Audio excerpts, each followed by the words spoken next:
So yeah, we are joined today by the authors behind the Reusable Enclaves paper.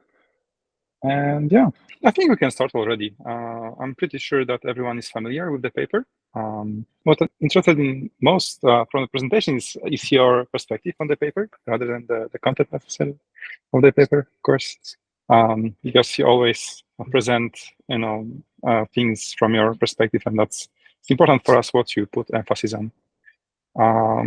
So yeah, I think we should start and let the people join if they want to for the Q&A.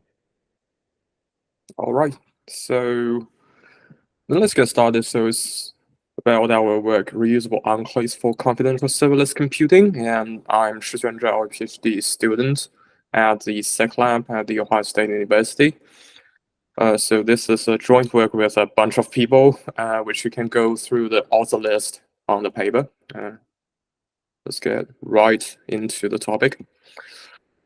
So basically, I think you've been all through the paper, but some of you may need some backgrounds on the serverless. That is the motivation of this paper, which is basically about how you do computing in the cloud. That in the old way, you generally own your own server and all your VM in the cloud, that you set up your own libraries, OS, and you manage all the updates.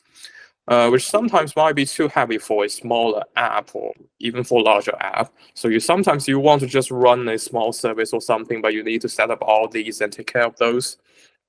So it doesn't really make sense. Which people came up with the idea that for most of us, the environment is actually just like for whatever the computation might be, you just might want to use JavaScript or Python or like these standard platforms, and you install standard like dependencies. So why not just have a standard environment that the platform handles everything for you? And that's why they call it serverless. That you doesn't seem to have a server. You just port your functions or like your program on it to run on the cloud platform that they provide. So basically, the serverless works in a way like that. You have a gateway, the front-end gateway that takes all the like requests and workloads from a user, and then you have all bunch of those backend executors where you can just execute the workloads. So when there's serverless, there are confidential serverless environments. Quite literally, what they do is that they protect the execution in the backend using enclaves or like the trusted execution environments, so that the execution is fully protected. But the problem is that either like serverless or the confidential serverless, they all suffer from a problem called the cold start problem. So which quite literally happens in the backend. And we take a look at the executor's lifecycle. So it starts from the user uploading its function or its workload, and the executor. So in the parallel, a bunch of executors are going to be deployed. So after they got deployed, then the user sends in an execution request. The workload actually gets sent to the backend, where the payload, the workload actually gets executed. And so after the execution, the results gets returned, so the user gets the results. But the problem is, what's going to happen afterwards for the backend executor? So the executor has already been used. So the most straightforward and like most trivial way is to relaunch the entire thing, that you just kill this backend executor and to relaunch a new executor. And that's called the cold start. But the problem is this extremely heavy, particularly for the confidential ones. So because if we take a look at how long an enclave boots, you can see that the enclave boots are measured in the scale of a couple thousand milliseconds, which basically means a couple of seconds. If we look at the industry median memory consumption of a serverless program, is generally around 170 megabytes. But if we look at how long it takes to launch a 170 megabytes enclave, it takes around 2 seconds. But 50% of workloads actually ends within 1 second. So that means your launching time, the cold start penalty is almost 2 times longer than the execution itself. So people came up with the idea that we can just reuse environment by like performing an environment reset. Many runtime supports that. So this is called to keep the environment warm. So to keep the environment warm, there are two dominant ways to do that. One is that you keep both the user code and the environment. So that means for each of these warm environments, they are specific to one user code, one piece of user code. Another way is that you only keep the runtime. You let the runtime to reset the environment. Like most of these runtime supports resetting the environment to take a new execution. But the problem is that they don't really seem to work with the confidential setting, because for the first one, while is specific to a piece of user code, so that only the same user are going to use it. But it takes precious unclaimed memory, because the unclaimed memories are just like very limited on a single machine. But like when you try to reset the entire runtime, then if the runtime has bug, a malicious workload can actually just compromise the runtime, so that the next user will no longer be a user but a victim. So none of these are good enough for the confidential serverless. So we came up with the question that can we just reset the entire enclave, that we don't care whatever runtime you put into it. We just reset the entire enclave back to its original state, the initial state. So that brings us 3 challenges. These are the how to reset and how to prove the reset, because it's a confidential one. So you need to prove that you actually properly carry out the reset. And finally, how to secure the reset, right? So if the runtime's you can compromise the runtime, you can compromise the reset. But how can we secure the reset so it won't be vulnerable to the attackers? So we propose three like techniques to solve these 3 challenges. That's enclave snapshot rewinding, nested attestation, and multi-layer intra-enclave compartmentalization, or MLIC. So let's dig into each of these designs. But first of all, we want to mention that these are generic architecture independent methods. So we are going to show you x86 code on an Intel SGX like design, but note that these techniques are actually generic. So the first most important question is that how do we even perform a reset, right, for the entire environment? So the reset is essentially bringing back the enclave to a non-good state. And what that means is that we're gonna take a snapshot and rewind. But the problem is that if we take the entire snapshot of the entire enclave memory, it's gonna be so huge. You essentially double the memory requirement for the enclave. And also it's gonna be slow, because like the enclave can be large and your resets requires copying all the data back. So that will be the cost will be prohibitively high. So what our observation is that at the initial state, the stack and heap, which are actually the largest part of the enclave, are actually empty. So they are all just 0. And the .text, which is segment, which is basically about the code, the binary code is read-only. So for now, we'll talk about dynamically loading later, but for now it's read-only. So the only part that contains like changeable memory, but with memory that requires dumping, is actually the .data and .bss segments. So although initially .bss segments might be empty, but like after attestation it may contain some data. So we consider these 2 parts to be the data that requires in the snapshot. So what we're going to do is that we create a new reset module. It's a software module, and what we're going to do is that we're going to back up the snapshot, these 2 segments in the snapshot.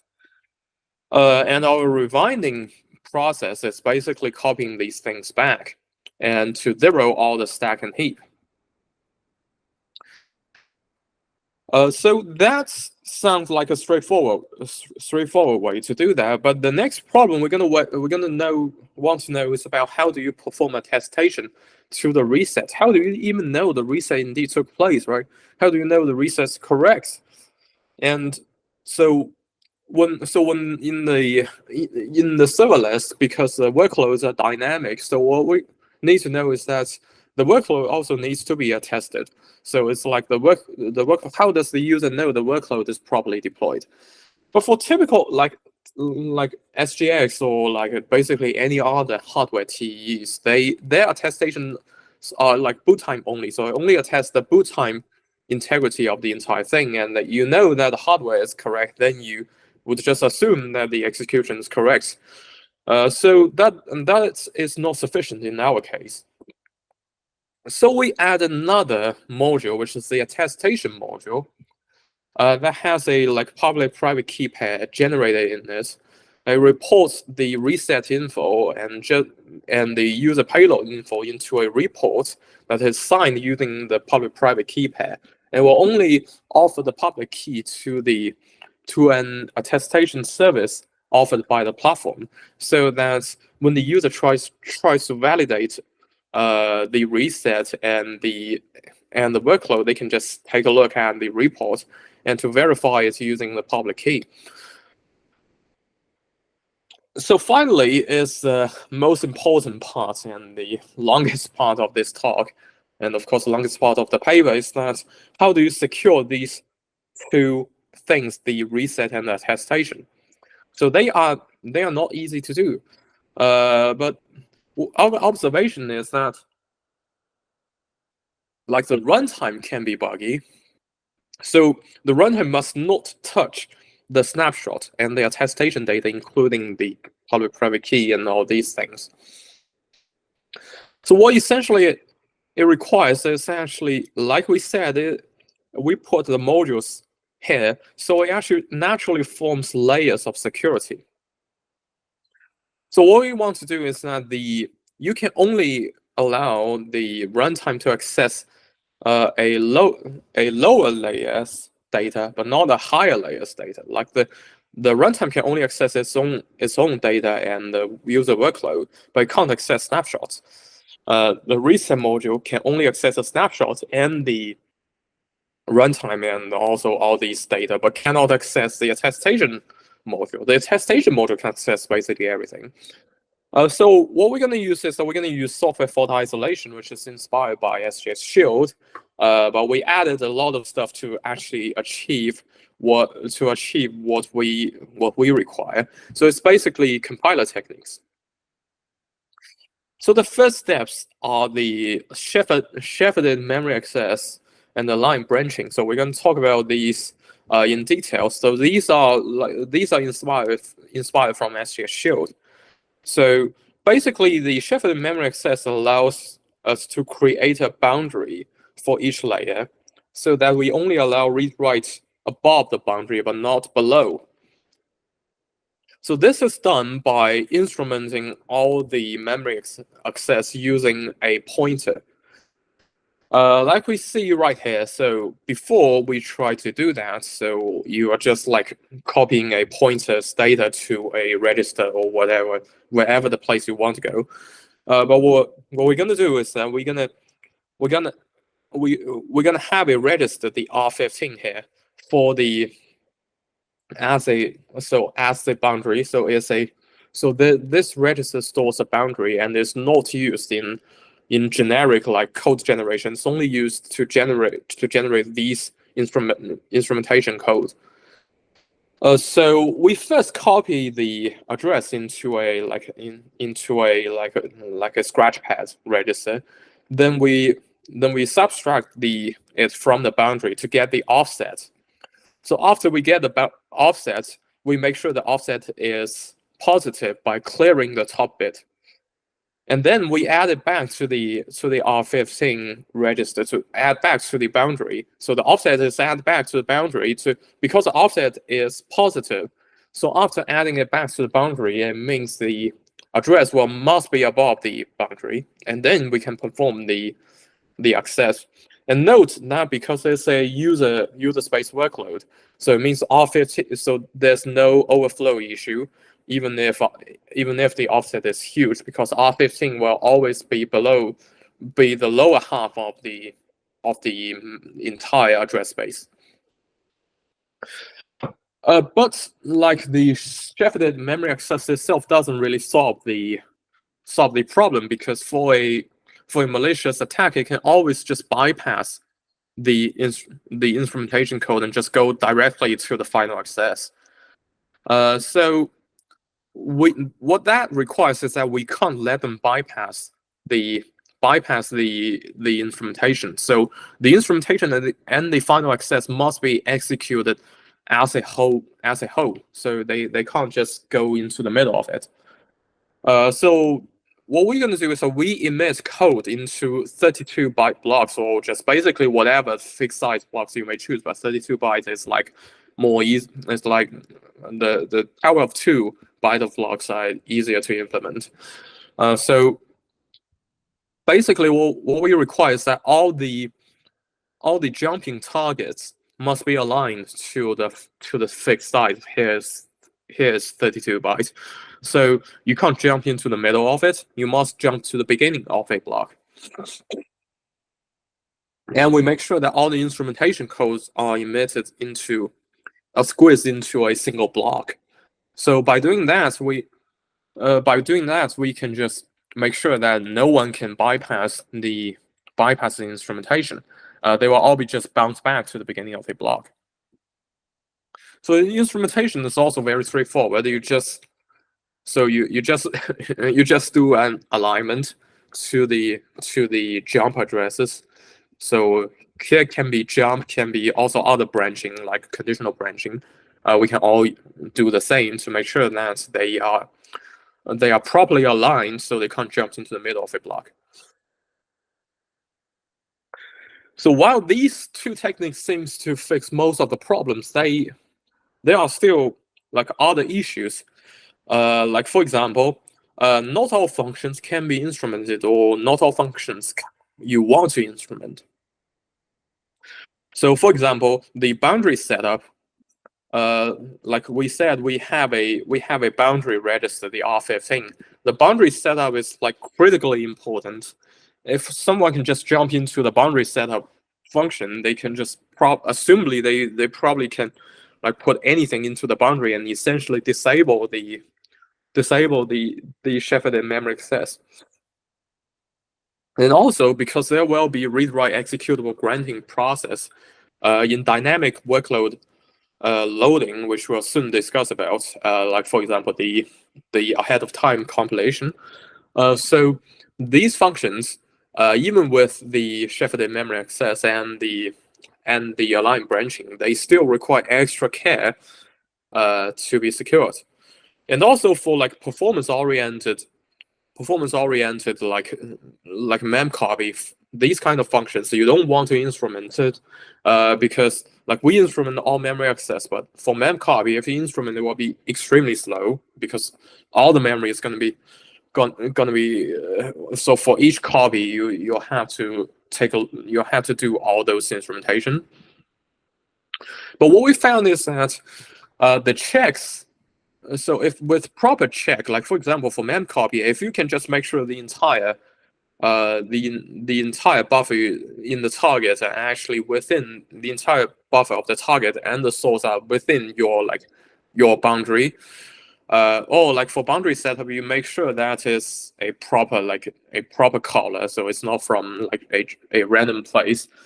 Or like for rewrite executable granting functions, you can make sure that after user code is loaded, you won't allow it to be called until the next reset. So with proper check and the main logic executed as a whole, without you can actually have them without instrumentation, but still they are secure. So it turned out to be control flow integrity. But these functions can go across multiple blocks. So they can be across multiple blocks. So you don't want them to jump into the middle of a certain block. So what you can do, one way you can do is that you can emit tokens to do a traditional CFI, which is trap and check. But that would be slow. So like you can have a token emitted at the end of function on block 1 and check it at the beginning of block 2. And if it has a problem, you just crash it. So that would be slow. But what we already have is that we already have all the branches. We are already having all the branches aligned. So when they jump, they can only jump to the beginning of each block. They can't jump into the middle of a block. But that also implies that you can't jump into an unaligned target. So if we just make sure that all the blocks are the beginning of these functions blocks are just unaligned, and we put a bomb, like for example a undefined instruction at the beginning of each of these blocks, then what happens is that if you try to jump in the middle of a function, it will just crash. It will just crash. But we can chain these blocks using direct jumps, so that if you enter from a proper place, it will, when they execute to the end of the block, you'll just go directly to the real beginning of the next block. So another issue is that another issue is that, as we said, we want multiple layers. But how do we achieve multiple layers properly? So this is based on the least privilege principle, because we don't want lower, like you only want a certain layer to only access its own data. So to do that, what we're going to do is we use a special crafted linker script to put the boundary, to put each of these modules into the address space to make sure the layout follows what we want. And note that all the boundaries are actually put above the layers, like the layers code, so that the code will always be like secure. It won't be able to access its own code to change it. So even if it's compromised. And finally, the dynamically loaded code is one of the most important and most severe issue in the design of serverless, because in serverless, code can be loaded dynamically. So if it's bytecode, it's going to be interpreted by the interpreter, which is instrumented. That would be fine. But a lot of cases, people use ahead of time to just compile the bytecode directly to native binaries. So they have good performance, but these are just binary blobs. You don't know what's inside. If a user supplies a malicious a malicious piece of binary, then it will just compromise everything we have right now. So the solution we plan to do is that we can use the same MLIEC technique when compiling the AOT binaries from bytecode. So the user can supply the bytecode so that they don't have to supply the source code. The source code might be proprietary or might be confidential. They don't want to supply, but they can supply the bytecode, and you can have a trusted service, compilation service, to compile the bytecode into these AOT binaries. So with these techniques, then you can sign these compiled binaries to make sure as an endorsement that they have been instrumented. So by doing that, we can actually have dynamically loaded binaries directly into the entire thing, while we still keep all the promise of the instrumentation. So like we said, the rewrite executable granting function, because you will have to grant certain memory pages with the executable privilege in the dynamically loading. So what we're going to do is we're going to protect it. We're going to, like we said, we would like to protect it using the unaligned critical functions technique. And we're going to disable it. So the check will be that we're going to disable it before the user code actually gets executed. So that it will not be enabled until the next reset. by doing that, we can make sure that the entire thing is like the user code will not be able to call this rewrite executable granting function to do the to grant new executable parts so they can inject like payloads or like gadgets into it. So we implemented the whole thing using LVM, and it's an LVM-based toolchain that you can apply. So we implemented it on x86, but like we said, you can implement on other architectures.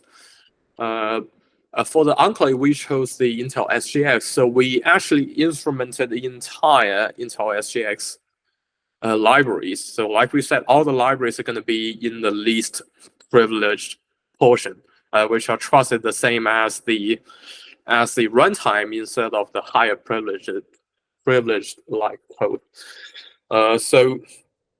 But note that because it's LVM based toolchain, so it doesn't have to be like constrained with Intel SGX.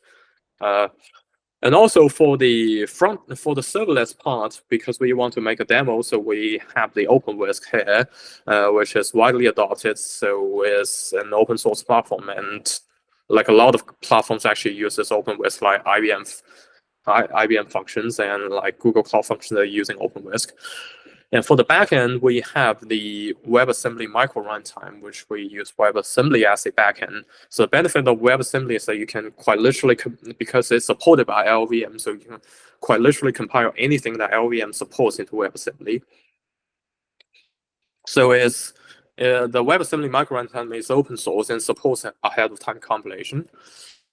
The code is based on, so basically we found a project already implemented the WebAssembly on OpenWhisk, so the WoW project. So we just put our infrastructure into this already implemented project.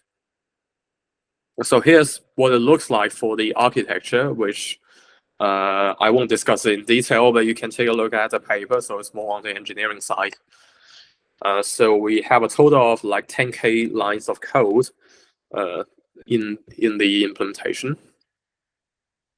So we evaluated the relaunch versus reuse of different sizes of the memory you have for the Enclave, and as you can see, so it's basically almost around like 150 or 200 times faster than reset.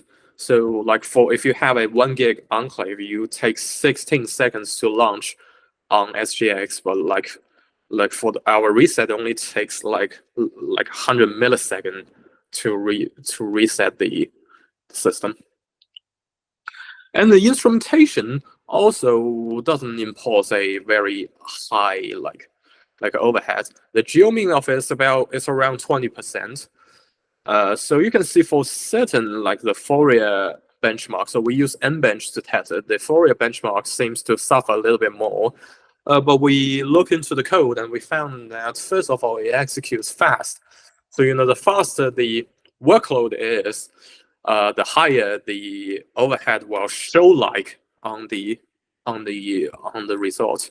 And also it's calling a lot of native functions. So it's calling a lot of C library functions. So the calling process actually imposes the ABI translation, which is kind of slow, but we think the ABI translation can, so we can have special process, special care on the ABI to make sure if they all use stack, then the overhead will be lower because the stack access doesn't have to be instrumented. So we leave it as a future work, but the overall geomean, even with these included, is around 20% for the AOT, 10% for the classic interpreter, and for the fast interpreter is about 25%. So we also compare the real-world end-to-end performance with existing like confidential serverless solutions. So these are the state-of-the-art that they have and that we have here.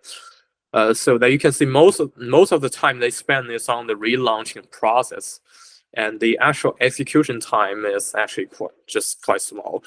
And for certain like implementation, like the SFAST project, because it uses an embedded JavaScript engine, so it can't even run a lot of benchmarks. So for real world end-to-end performance, these are what it looks like. So that's why so you can see our system is just real fast.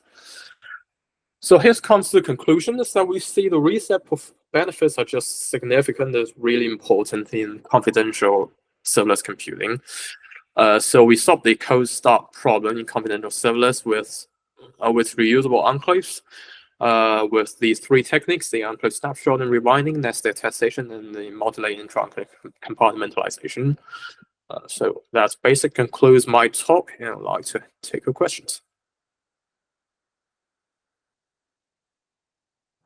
That's a really fantastic talk. Amazing. Thank you. All right, I will have some questions. Andrew, do you want to start? Yeah, I guess I do want to start. I have a couple of questions. I mean, one of the first is it's interesting comparing the serverless setting with, I think, what we see with smart contracts as an alternative.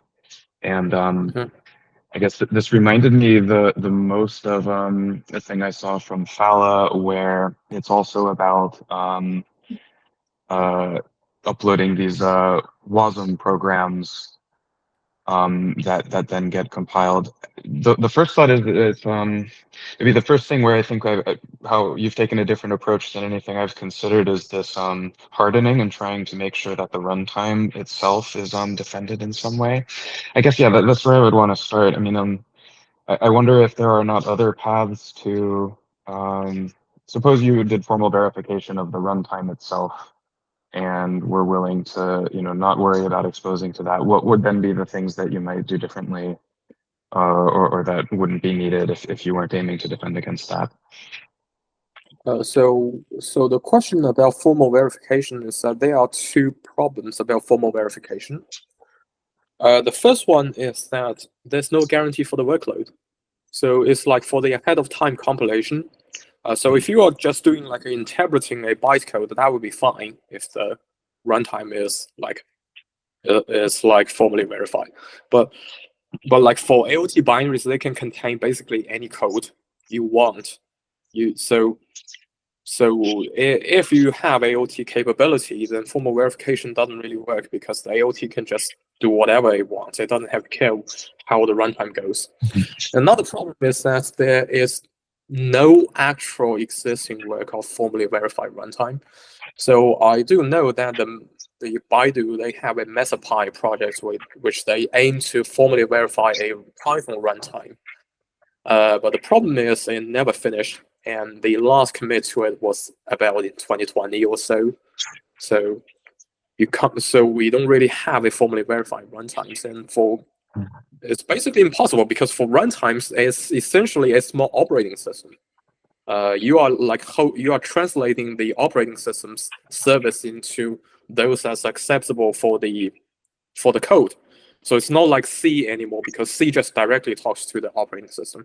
But the runtime, so for C, you can just basically directly call C's calls. So that means the C libraries have to be complicated. But for runtimes, because you have to connect with the operating system via the runtime. So either your runtime will support plugins, which you can't make sure the plugins are formally verified. Otherwise, the runtime itself must be so comprehensive that it's basically impossible to verify. Yeah, it seems like especially in the smart contracts, it's very clear that there's no ahead of time compilation, no binaries. It's very clearly just interpreting in a relatively small runtime. I think there are at least like so I can't comment on how complete they are, but certainly there's a lot of efforts to make formalized, interpreters for EVM. But the point also taken that it's interesting to target the more full performance ones you get with this. I also like this notion that okay, so this was I guess a clarification question with being able to. Do you imagine? You brought up signatures for attestation. I wondered if you were going to suggest that you could use the remote attestation of a T as a compiler and prove that it went through this predefined compiler process. That's somehow, I mean, either that's circular because then you still need to defend that, or it's a good choice there. So for the for the trusted compilation part, so there are multiple existing works. So you can take a look at the related work discussion in the paper. So there are existing works discussing about this trusted compilation process. So for us, what we require is that we only require the IoT binary compiled out of the trusted compilation service to use the MLIEC and to sign it to make sure that so the signature will be used as a proof that the LT binaries are properly like instrumented. But this is only one way. Like you can also like implement a very complicated like binary verification stuff into your like runtime, and to use the binary verification to go through the binary before you load it. Then you don't need a trusted compilation service. You can just go. But we think that would be very, very complicated and will increase attack vectors. Okay, I had a last question for a while at least. I have something else to talk about later, but the last question is, do you think that these same approaches would be equally meaningful in this switch to confidential VMs like TDX instead of this process-based SGX, which most closely matches how you presented it?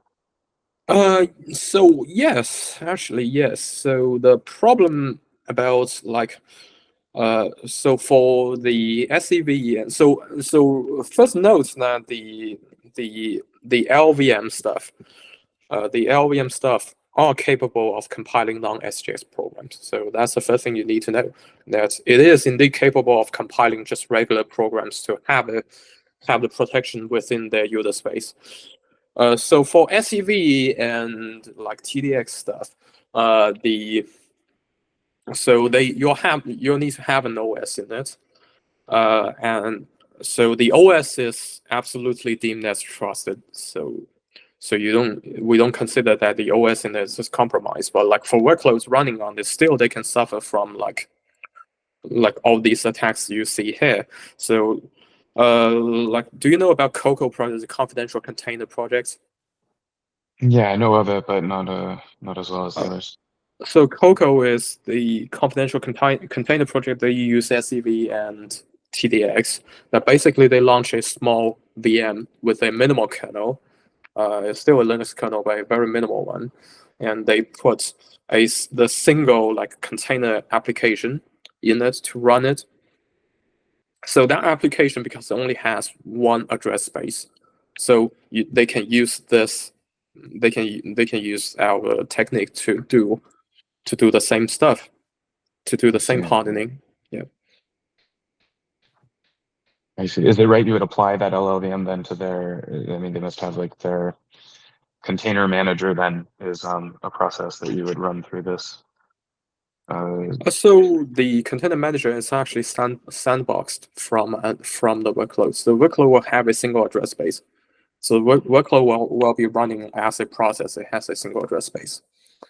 So it will not be able to interfere the manager, but the workload itself, like we said, the workload itself might be vulnerable, right, to all these attacks if it takes dynamically workload.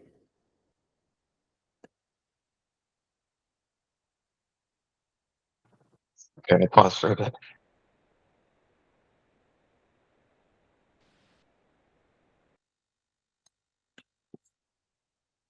All right, Andrew, you said that this is your last question, right?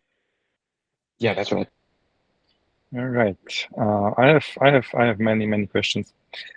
Right. First, yeah, very cool to see this. So my first very high level question is, your aim here is to basically have a attestably correct reset that's much faster than relaunching the enclave, right? That's the main goal. So how do you think about like what's sending inside this enclave, right? Is supposed to be like a confidential workload. It's supposed to keep the data private. Do you think it's fully orthogonal to your work, like keeping the data confidential, or is there some kind of interplay between your reset and the data being confidential, apart so the from problem, the users accessing each other's requests? Sorry, yeah. Yeah, so the problem of serverless, so in the specific setting, is that this enclave is going to host workloads from different users.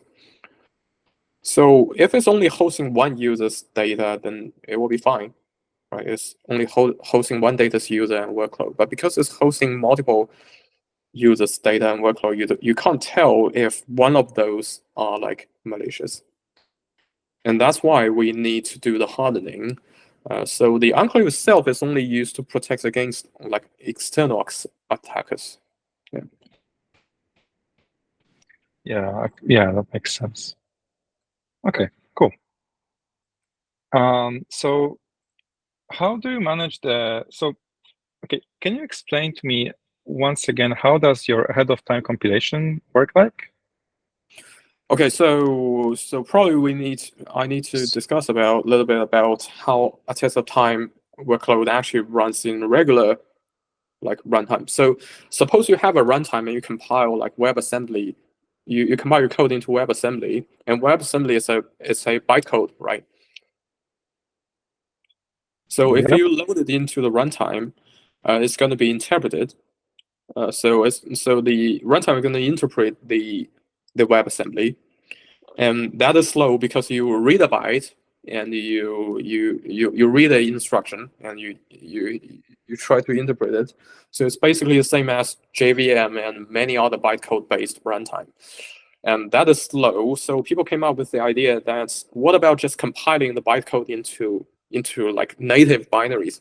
Like for example, on x86 side, you compile into x86 binaries, and you leave the WebAssembly interfaces so as native interfaces, so the binary can be linked to the runtime.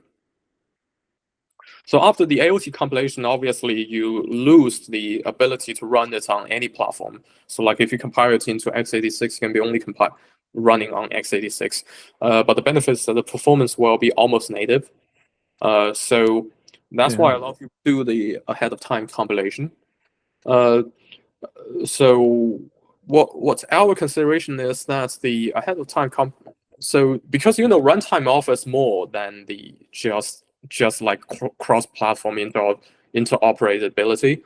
So the runtime can also provide like a lot of services into a like well-packaged a well-packaged and the well-packaged APIs, and so a lot of people may want to run a runtime. So WebAssembly is just one choice. You can use like Python or stuff. So a lot of those supports AOT. So basically, they just compile the bytecode, or like for Python, you just compile Python code into native binary and link it dynamically during the runtime. Yeah. All right. So okay. So I think you also answered my next question. So this is also how you know that all of the programs that you're going to run, all of the workloads have been instrumented, right? Because you have this compilation from bytecode to binary inside the attested enclave already. So you actually know it's been instrumented. Yeah. All right. Perfect. Okay. And okay. So how I think this compares to the to like a trustless compilation, like using another TE to compile. That's I think what Andrew mentioned. So here you don't have any of the complexity of like a compilation tool of a toolchain, right? Because you're not starting with the code. You're So the problem is the that you don't have to. So it doesn't really necessary for you the compilation service to be hosted in the TE as long as it's trusted. So it's just one way you can host in the TE, but it doesn't have to. The trusted compilation service. It depends on your implementation. Like for example, if you just trust a regular server, you trust this service, then it doesn't have to be in TE. Yeah. All right. Can you tell me a bit more about the attestation module? How does the attestation work? Yep. So it basically works a similar way as the as the Intel SGX. Do you know about how Intel SGX performs attestation? So I'm guessing that there is a hardware key. I mean, I'm not guessing that. Yeah. Roughly, there's a hardware key So embedded that will sign the a measurement only if it matches, whatever else. Yep. So We talk about basically, this all the time, but call it domain separation, and we know that each process is getting its own, sub-derived key, and it's kind of like what we call hardened key derivation because they're isolated from each other in that way. so basically it works a similar way. So that the WebAssembly, the executor side, each of these enclaves, they have an attestation module. In this attestation module will generate an attestation key during the initial setup, and it's only going to share the public key to the platform. The platform is going to provide the remote attestation service to the user. And for the user, when this workload is going to being deployed, so what they're going to do is that it's basically like SGX. SGX is an instruction to ask the CPU to generate an attestation report. So here we also do the same. The attestation module is going to generate a report. The report is going to contain the measurement of the user workload and also about the reset snapshot measurement. And there will also be a counter, a counter that will show how many times the enclave is being reset. So that if you provide the report to the remote attestation service, it will check the counter and will know that the enclave actually reset it since the last time. Amazing. So you have three pieces of information here. The first information is that the enclave indeed reset before your execution. The second piece of information is that the reset snapshot is correct, so that the reset is being carried out properly. And third piece of information is that your workload measurement is correct, so your workload is being deployed properly. Yeah. Okay, so if I'm a user that wants to send a request to this workload, I'm going to send. I'm looking at the diagram that you're sharing. So I'll be this blue arrow, I guess. I'll go to. No, if I'm a user, I go directly to the attested communication channel, right? And so it's an SGX remote attestation flow. So it's actually a delegated attestation flow. So it's like this. So if you're talking about the entire deployment process, it's like, first of all these backend executors. So you can see multiple backend executors, right? So all these executors are deployed. And then the front end, which is the OpenWhisk server, is deployed. The OpenWhisk server will perform SGX remote attestation, which is basically just a boot time attestation to all these backend executors. So the user will only have to attest the OpenWhisk server to know that the OpenWhisk server will definitely attest all these backend servers. So it's like a attestation. Yeah. So what my question, I guess, is as a user, if I send a request to one of those runtimes, so it's already been deployed. I checked the OpenWhisk's attestation, and I know that it has in turn checked the attestation of this backend, right? How do I know? And at which point is the workload reset, or is the enclave reset? Every time after an execution in the backend. So basically, every time when you make a request, your request is going to be deployed into the backend, and you will get a report.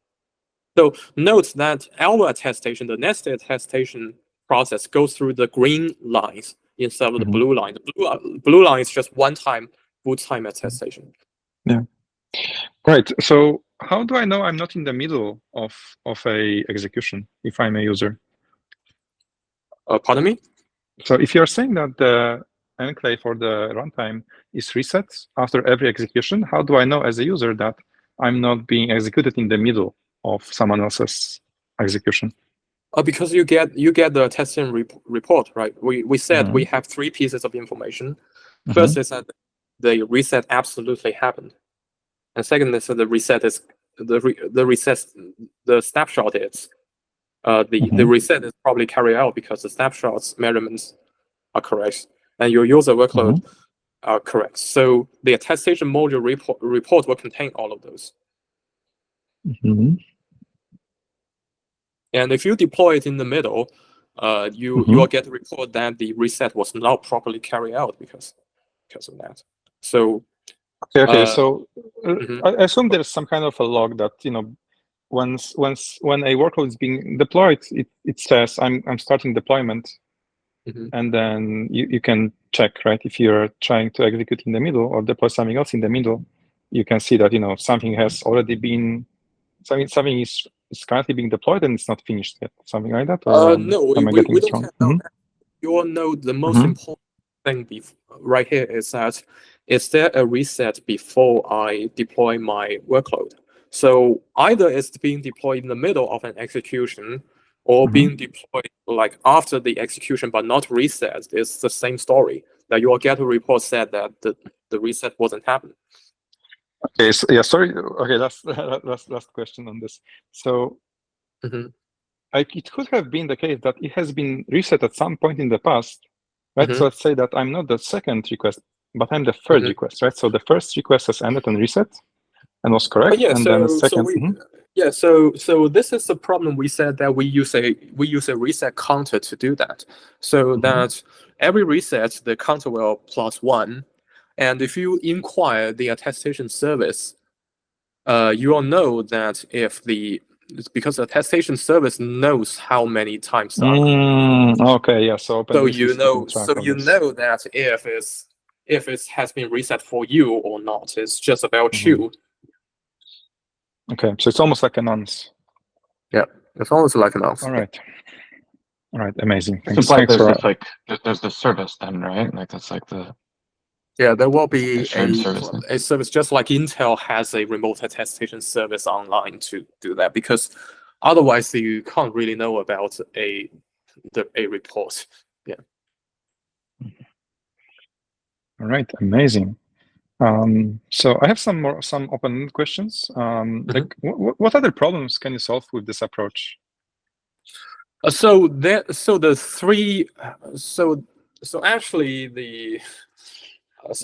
I'm going to share you a little bit of story about this project.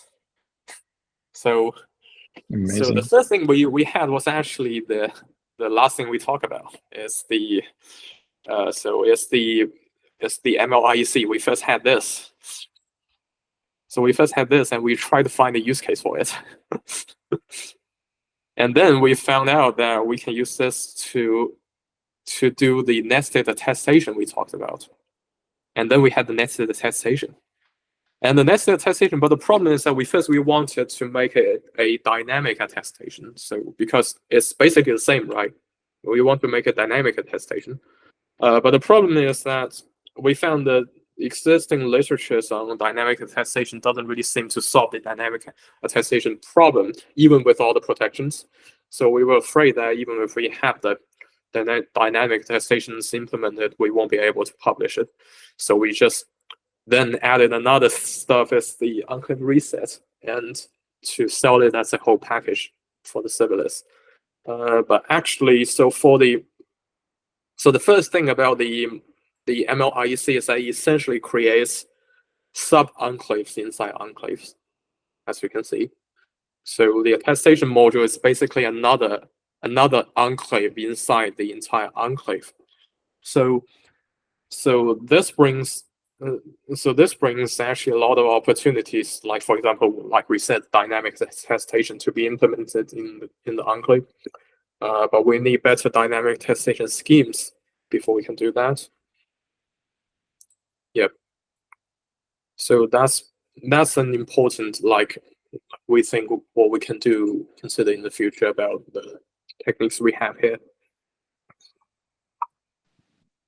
Right, amazing. And for the record, we're solving some completely different problems, but I think that this approach is very interesting and could probably be used in what we are building. Yeah, we also have some workloads that are like private and nobody knows what they are and nobody can attest that they don't leak everything. And I think that using instrumentation, exactly the instrumentation that you have here, could actually be used to very quickly deploy them and run them. So this is very interesting.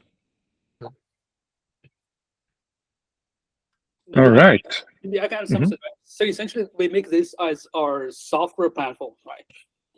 It's become all virtualized. You can imagine like that. You can easily add lobs there. It's and any layers. So as long as we provide the basic building blocks like attestation, nested attestation, right? So with the other aspects about confidentiality and integrity, hardware give you those guarantees. So So as Professor Lin said, the most amazing part of it is entirely software. So for our techniques, they are entirely software and they are portable. They are generic.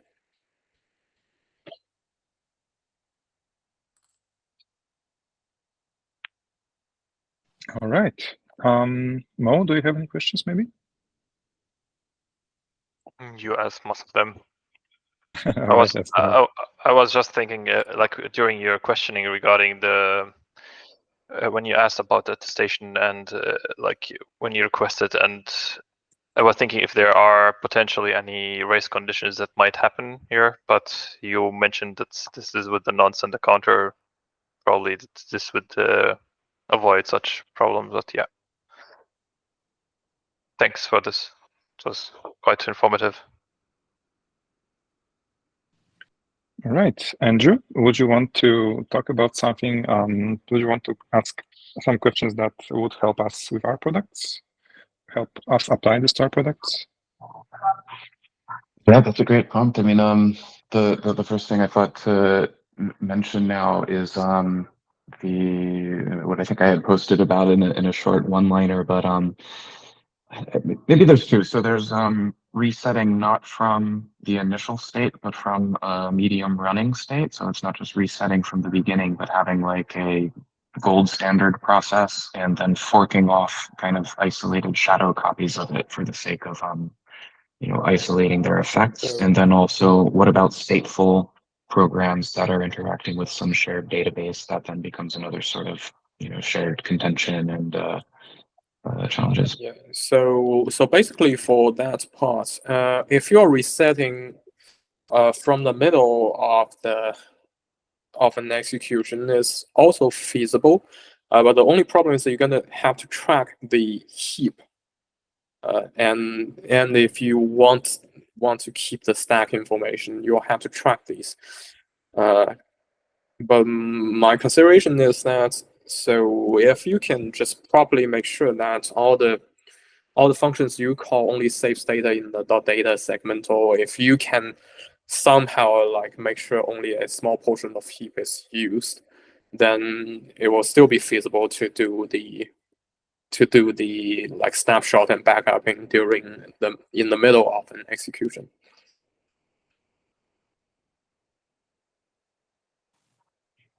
I mean, does the notion of copy on write make sense? That seemed like I mean, something in between might be that the heap does change a lot, but that it being somehow read only, it's maybe not so likely to change thereafter. So it's not all zeros, but it also may not need a distinct copy if it's unlikely to be modified. It's more like that your reset module will be very complicated. Because heap, when you allocate a piece of memory on heap, you have to know the pointer and the size, right? Mm-hmm. So if you need to know the pointer and the size, the reset module must also know that. And so it will have to dump all the memory to here. And when they during the reset, the problem is that the heap will the allocator will leave information about the heap inside the heap itself. So you have two ways to do that. One is to keep the heap as is, so that all the heap data must be put back to the original place, the exact like pointer location.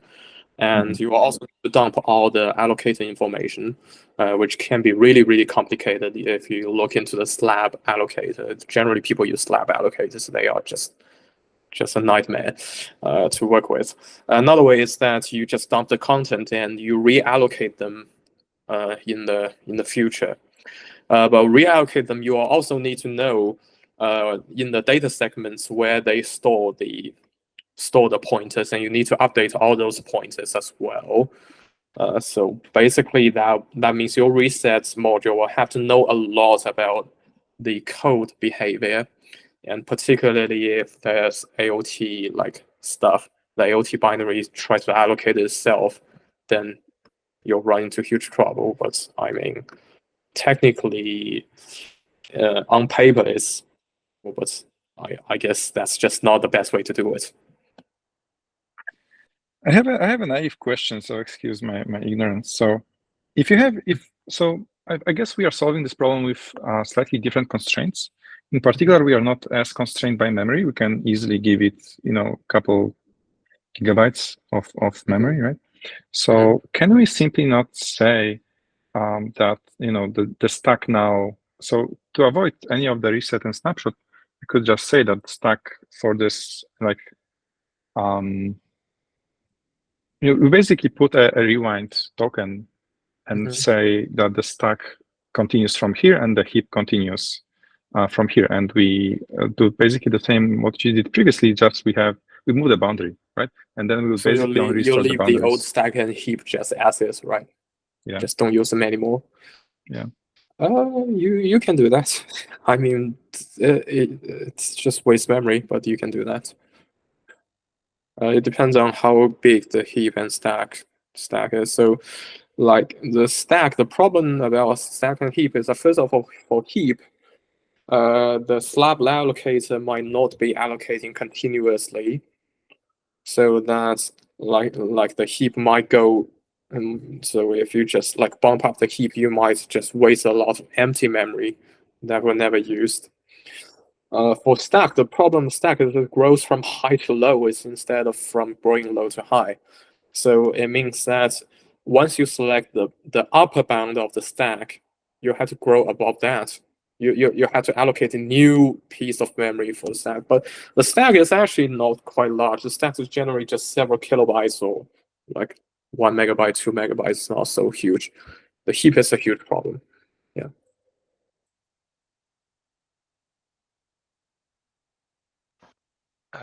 I've got also like a minor question here. I missed the first part of the presentation, which is my bad. But in the snapshot here, this figure, what does it actually then contain? Like, doesn't it contain also the stack and heap, or no? Like No. you just contain only those. Okay, these two. I see. No, so initially stack and heap, we consider them to be empty. The question is why? Like, is there a because way? the whole enclave just booted up. Yeah, I see. So no code's been executed. If there is a way to predefine a fixed size stack and heap for each of those modules that you are resetting and making snapshots for example. There's only one module for you to reset, so not each of the module. Only one module. All right, only one module. If that module has a prefix fixed size of the stack and heap, so you set it. The stack and heaps are fixed. Are fixed. They are fixed. They are fixed. They're just large. The heap can be like several hundred megabytes to gigabytes.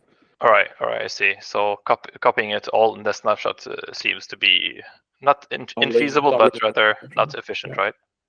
I see. And the performance will be slow. You're copying the entire heap to it. Yes. But for smaller use cases, would there be like somehow to configure this to enable such like copy on write and making this basically as an enabling feature for such use cases, and for large use cases you can leave them out? So for copy on write, so there will be security implications on copy on write for this design, because if you are going to do copy on write, the problem is that like the certain pages are gonna the privilege to it will gonna be changed during the runtime, right? So some will be set to read only, some will be set to like read writable. So that function will you need to take extra care to it. It's feasible, but just extra care to it. I see.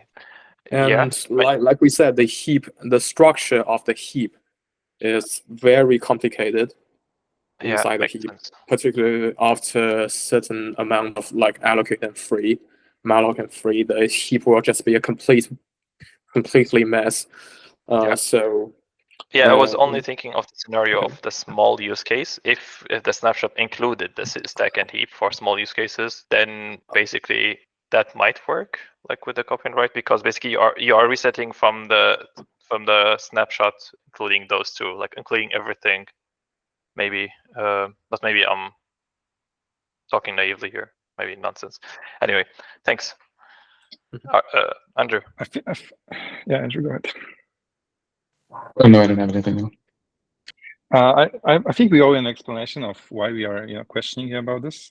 Let's move with it. We have a very specific use case in mind, and that's negotiations. So imagine that you have two parties that are interested in an outcome, and they perform like some kind of complex setup. This will include moving funds and setting up like private keys and things like that. And then they want to negotiate over something.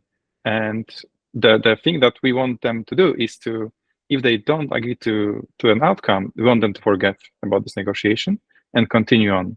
And it's very important that they actually forget. And for us, the costly part is the initial setup. And then we want them to negotiate over and over thousands of opportunities. But we want them to quickly forget that the negotiation took part if it doesn't end.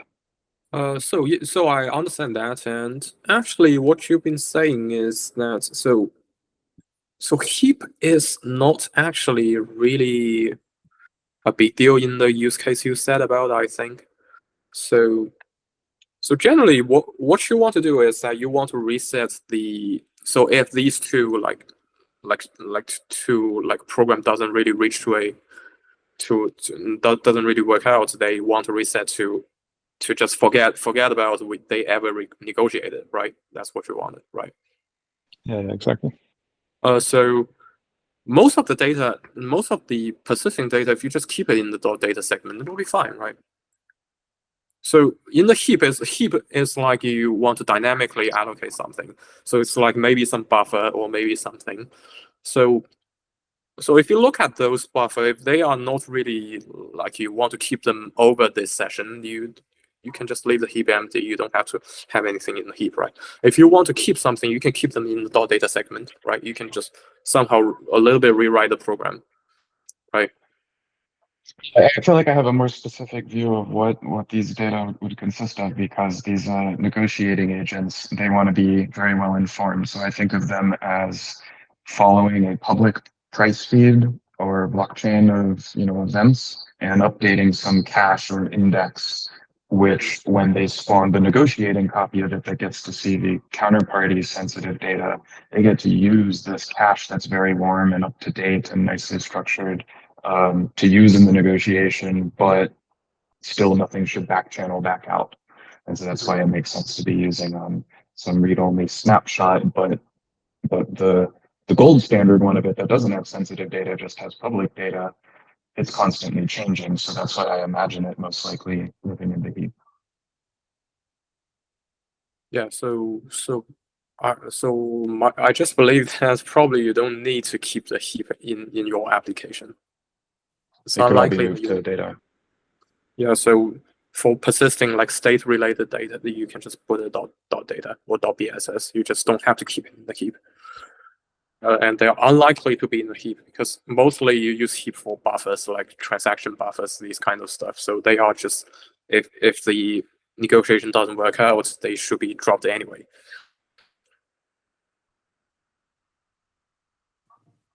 Yeah, great point.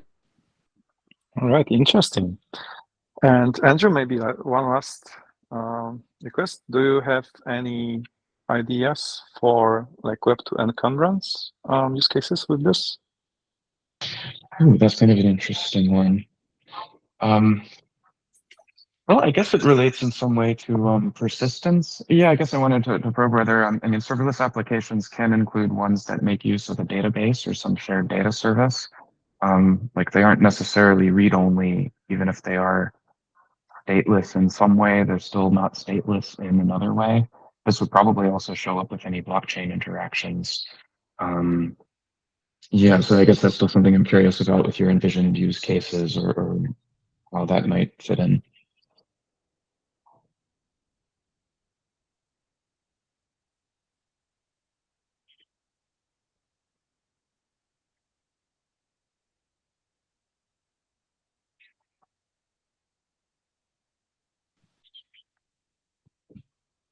Did that make sense? Was Yeah. that a question? Yeah, so maybe let me also phrase this. So how do you see those workloads connecting to stateful sources of data, let's say a database? Have you considered that, or is this something not on the radar?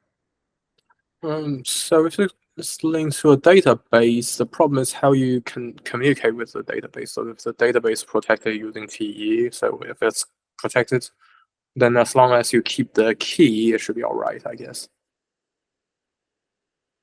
So it's like it's something outside of this TE. Yeah, I think that's the best way to think about it, probably. Where would you keep the like access keys and API keys here? So the API keys are going to be kept in the .data segment. Yeah. Okay, and you submit the keys like within your bytecode, right? Because you can check that the AOT will not misuse the data. No, the AOT can misuse the data. The AOT is the one who gets the key. Mm-hmm. So AOT is the application. This is only the runtime. AOT is the application, so the key is managed by the application itself. Mm-hmm. Okay, but as a user, like where do I put my API key if I want it to be used within this workload? Where do you put your API key? You put it in the data segment. Mm-hmm. Of the wasm bytecode, right? Yep. And then I set it to the deployment endpoint, and it gets compiled, right? Yep. So here's the deal. So it really depends on if you trust the application or not. Yeah. That's a problem. So you are more asking about a threat model issue than a technical issue. Yeah, absolutely. Yeah. So techniques are here. Uh-huh. The techniques are here. So it's like how it can protect is just basically it protects the snapshots from being touched by the runtime and the application. And so how your application is going to protect its own data is depending on how it's written. I see. Interesting. So you can add another layer here to protect your key. That's also a feasible way to do that. We can do that. Yeah. Okay, interesting. All right, amazing. So I think that's it. So thanks a lot for coming over and presenting this and indulging our questions. I hope you found the questions informative. We for sure did find the answers informative. Thank you for all this. Thank you. Yeah. Thanks. Bye-bye. Thanks, everyone. Bye.